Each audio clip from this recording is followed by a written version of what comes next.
Hey guys, welcome back to another one. Had a request to come up with a TSS assembly for waterfowl. We did one in 28 gauge recently. It was 7/8 ounces of TSS number 9. Wish it was 8s, but I ain't got 8s. Got 9s, we're using 9s. So this is going to be 7/8 ounce in 16 gauge as well. You got to use quite a bit of filler because TSS is very, very dense and it takes up next to no room compared to lead. So the components on this one's very simple. It's really easy to throw together, which we'll get to in just a moment. But yeah, again, I'd like these to be 8s. 7/8 ounce is a good payload for waterfowl. If it patterns good enough, then obviously this can be used for turkey too. With the 28 gauge, again 7/8 ounce and 9s, we were just using the gun's factory full choke, and at 42 yards it was well and good enough to get a turkey. At 30 we had like a 12-inch or 13-inch circle pattern, no flyers.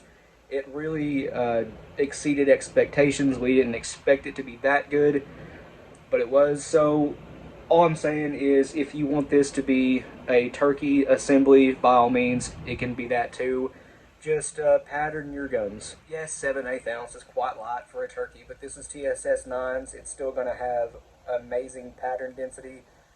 And that's about all I got to say about that. But guys, we are using a brand new primed Shadot Hall. The dust we're using today is, where'd it go? Oh, there it is. It's behind me. We're using this one, my favorite once again. And today, the number of the day is actually 24. Now, this is not a tested recipe. It's not published. This is something I came up with. Going off of existing data, this should be moving about 14 to 1500 FPS and about 9500, 10,000 PSI. So absolutely nothing crazy at all. But yeah, I just wanted to let you guys know, as with most things we do here, this is not a tested recipe. So, as always, use at your own discretion. After that, we are using a CSD 16 watt. We're keeping this one simple. We are not using any sort of gas seal or nitro card underneath the wad. When it really doesn't need it, we're just using a CSD 16. You will need to slit this yourself because these do not come pre-slit as far as I know. Inside that, we have a 24 gauge nitro card. We need the whole thing in there. Why 24 gauge? Well, because that's what size fits the CSD 16 wad. When you push it flat in there, it'll sit flat. But yeah, 28 gauge, you can use those too. They're a little bit small, but with the felt on top of them, I guess it wouldn't really matter. But the nitro card is just there to take up a little bit of, well, actually a little bit less room. 3 of these 20 gauge 1/4 inch felt wads are not enough on their own, and 4 is too much. So this is about 1/8 of an inch, half of 1/4. I put that underneath them, and that gets me to the right stack height that I want for my TSS assemblies, which is the shot level to be about 1/2 millimeter below the top of the shot cup. That's just me. You don't have to do that. That's just what I like to do, and it seems to work out for patterns anyway. Doesn't hurt them by any means, definitely not. It seems to be about what you want. Anyway, after that, we need obviously our TSS 9s, again 7/8 ounce, which I have here. I'll spill these. In this 32 gauge haul, there is 7/8 ounce of TSS. It only comes up to about right there, about 1/3 of the haul. That is 32 gauge once again. Speaking of that, why do I have 24 gauge nitro cards? That's such an oddball size. I have a 24 gauge. We shoot it quite a bit, and sometimes we use nitro cards for it. But I guess without further ado, let's do it, as Josh likes to say. Okay, so the mysterious dust is already in the haul. Maybe you can hear it. It is in there. Again, number of the day is 24. Next, we need to slit this wad. I'm just doing a 4-petal full slit on it. None of the chokes we have for my 16, well, multiple 16s, but the only one that has interchangeable choke tubes is my TriStar. It's a semi-auto, and we do not currently have a ported choke for it. And we have learned that non-tox wads, the CSD 16 here especially, when you don't full slit the petals, it has a tendency for the pellets not to leave the wad, especially buckshot, and the wad will just fly right through the paper. Sorry for my I'm talking too fast because I'm on video. But anyway, we're just going to slip this 4-pedal, full cut. I'm not worrying about cutting into the windows because the bottom of the wad is right at the bottom of the slit line. The hinge points are not really needed to be cut into, but you guys do whatever you want to do. Facebook.com/Gary.D.Caskey if you want any of his tools. His 10 gauge adjustable wad slitter will actually work for 10, 12, and 16 gauge, all 16 gauge wads. It'll work on some of the 20s, but not all. So after that, we'll get that in there, and my fingers are skinny enough to fit inside of a 16 gauge shell, but just because I have it sitting here, we'll use Gary's wad nudger too. And well, honestly, I kind of do need it for the 24 gauge nitro card. Drop that in there, and we'll go ahead and punch that down. Just make sure it's flat, and it is. You guys probably can't see that. And on top of the 24 gauge nitro card, we'll need not one, not two, but 3 20 gauge 1/4 inch nitro cards. Just make sure they go in there flat, and then use the wad nudger or whatever you're using to push those down. And now we're pretty much ready for the 7/8 ounce of TSS. Again, I'd like it to be 8s, but I ain't got them. So using 9s, it'll make do, especially for a duck. 9s will work just fine inside 40 yards. They're fine.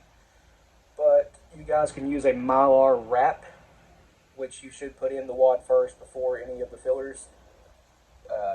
I don't see the need for a Mylar wrap in this one. It's TSS 9s, and that wad is very, very sturdy, so I didn't bother with the Mylar. But if you use the Mylar to keep everything else the same, that will raise the shot height up to the top of the wad. And for those of you that don't like your TSS to be at the top of the wad or steel shot, just keep that in mind. Maybe you want to ditch the 24 gauge nitro card and use 2 Mylar wraps. That might work too, but I'm just running it the way I'm running it.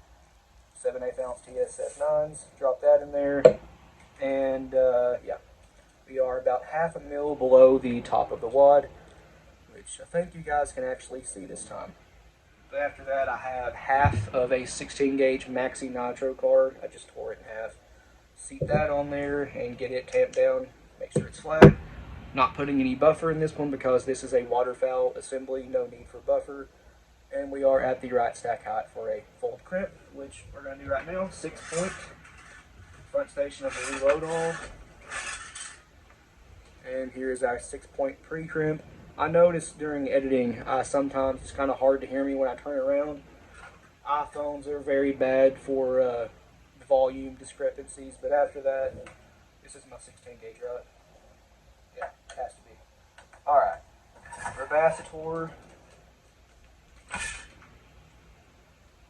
Went pretty well. That's about what it does. When you final crimp this, it's going to look like a factory shell, but just for the sake of it, I want a little bit more. When I'm running the Rebacitor, I like them to look like that, almost closed up. That's going to get us a nice deep set crimp that will not ever come back open. And after you final crimp it, once again, it's going to look like a factory shell. Let's run this to the final crimp. I like to, as always, pull down once, lift up, turn the hull, pull down again. As I like to say, if you can hear me, that seems to give a more uniform, nicer looking shell in the end, and yeah, that's beautiful right there. A very even top of the shell, nice and deep set. Yes, there is a tiny, tiny pinhole in that, but again, no buffer, and it's sealed up with a nitro card, so ain't got to worry about nothing spilling out of that. Hit it with some clear nail polish if you want to. Maybe use just a little bit more of a nitro card. But guys, there it is. That's 7/8 ounce TSS number 9 and 16 gauge, moving probably about 14 to 1500 FPS, going off existing similar data. But yeah, 16 gauge is my favorite. And it's not super popular for TSS right now, but it seems to be taking off pretty quick. There's quite a few custom companies that make 16 gauge TSS turkey assemblies. I hate saying that word, but kind of have to.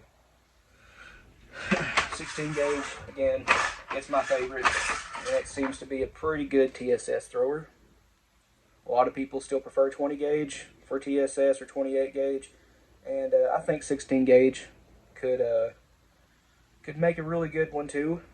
You just don't see it as much as the other two gauges. People are moving more and more to sub gauges now, and I've noticed quite a few people talking about they've started to notice the 16 gauge does not have a 3-inch shell, and they're asking why. And I know Remington lately in a podcast about 16 gauge called "Keeping the 16 Gauge Alive."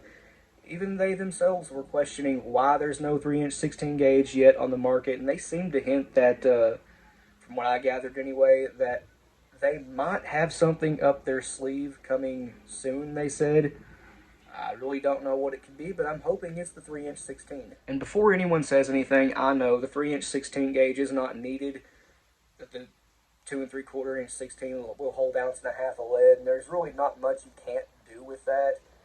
It can shoot a pretty mean slug. It'll hold over 2 ounces of TSS. 3-inch 20 gauge can do 2 1/4. I'm pretty sure the 16 gauge can do 2 1/4 too. It can do at least 2 ounces. I've seen that for sure. And that's plenty of TSS. You would never need more than that, although I myself am guilty of liking the 3 ounce and 2 3/4 ounce, 2.5 ounce TSS loads that Salt Creek puts out. I love those things. They have one nasty pattern. It's some of the best TSS patterns I've ever seen, actually. I am aware the 3-inch 16 gauge ain't really needed, especially not if you roll crimp the 2 3/4 with a shallow roll. You can get like ounce and almost 1.7 ounces of lead in one if you just use a plastic gas seal, a 1/4 inch cushion wad of some kind. You can get like 1.7 ounces of birdshot in here, which is crazy for 16 gauge. You can do 1 5/8 ounce of number 4 buck the same way with buffer and all. It's yeah, I don't need a 3-inch shell, but it would be cool. Just wanting to make sure I show that good. The pinhole I was talking about is it's hard to see on camera. It's tiny. So maybe just a little bit thicker overshot cord would seal that up. But guys, that's going to end this one here. Please like and subscribe. We always appreciate that. If you have any questions or comments, leave them down in the comment section below, and we'll get back to you. And if you want to, go check out our Patreon. It's as low as $1 a month. You guys get early access to content. The link to that, as well as a link to our Instagram, Rumble, and merch store, will be in the description below. But other than that, you guys take it easy. We'll see you in the next one.